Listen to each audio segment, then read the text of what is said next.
Hey up everybody. Today then I'm moving on to doing the cladding on the firebox. I've had to take a step back from my cab because I've just put some undercoat paint on it and I'm waiting for that to dry, and obviously I can't put the cab on until I've got this part of the boiler lagged or cladded.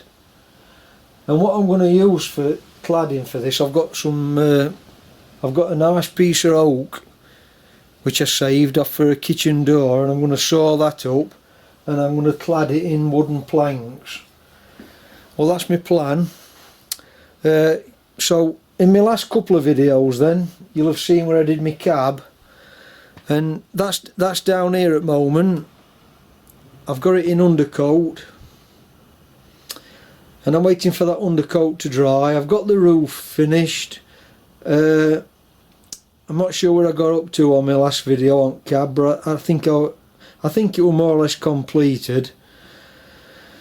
So I'm just in undercoat now. So anybody that's not sure about painting and that, I'm sure you can all put some paint on. But if you're not sure, take a look back in my footplate video.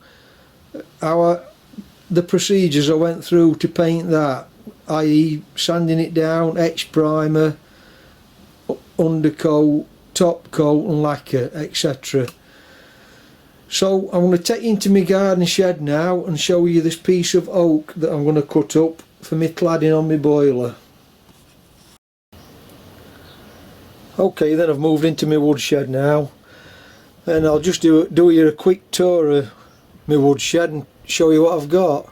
So straight in front then I've got my circular saw bench, and just at the back of that bench I've got a small bench planer,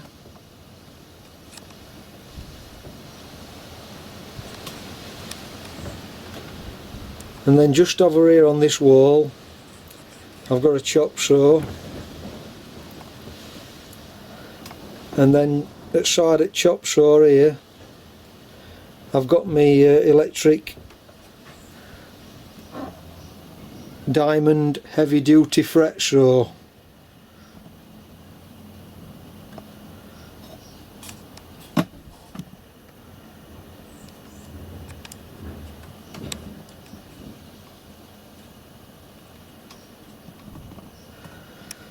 And I'm like a bit of a magpie. I never throw any wood away. I've got wood everywhere in my rafters.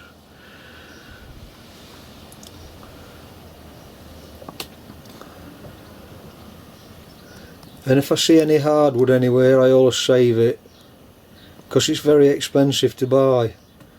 And what I'm using for this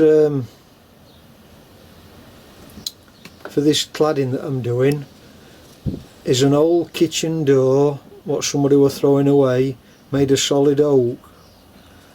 It's on saw bench there.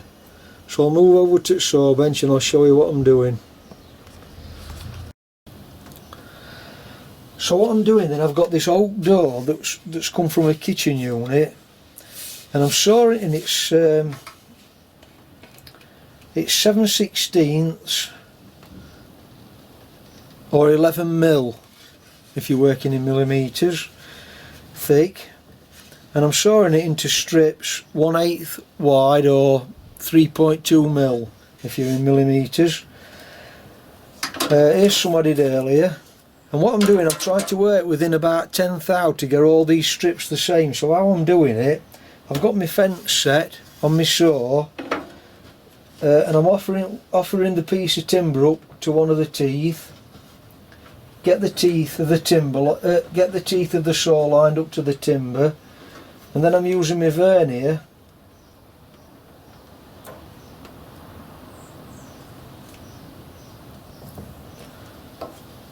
I'm using my vernier to measure from the tooth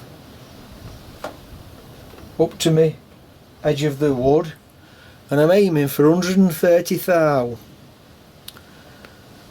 And I've just allowed myself 5 thou for any deviation that the blade might just slightly wobble as it's rotating. So we'll have a look and do one of these then. It might be a bit noisy, but I'll try and turn volume down for you on video. Just set me dust collector on.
Right, let's have a measure.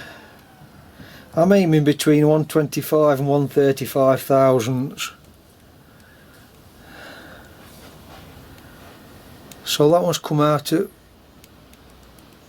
between 127 and 129, 126, 126, 129.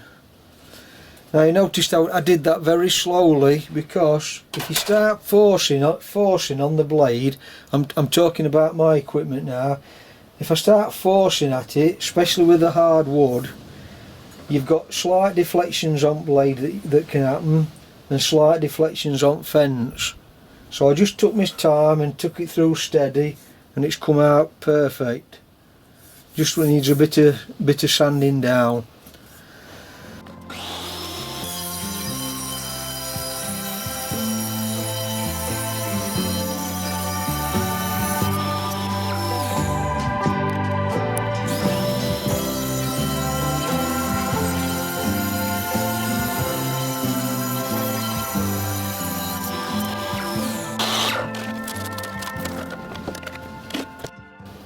Right, I think that's it for this little part. Then I'll call this part one of my cladding on my firebox. So in my next part I'll move over back into the workshop, and we'll have a look at fitting it onto firebox. So if you've not seen my other videos on this Locomotive series that I'm doing, take a look at them. I've done the complete, more or less the complete Loco from scratch and documented it, if you're interested. And if not, I'll catch you on my next video. Thanks for watching then. Bye for now.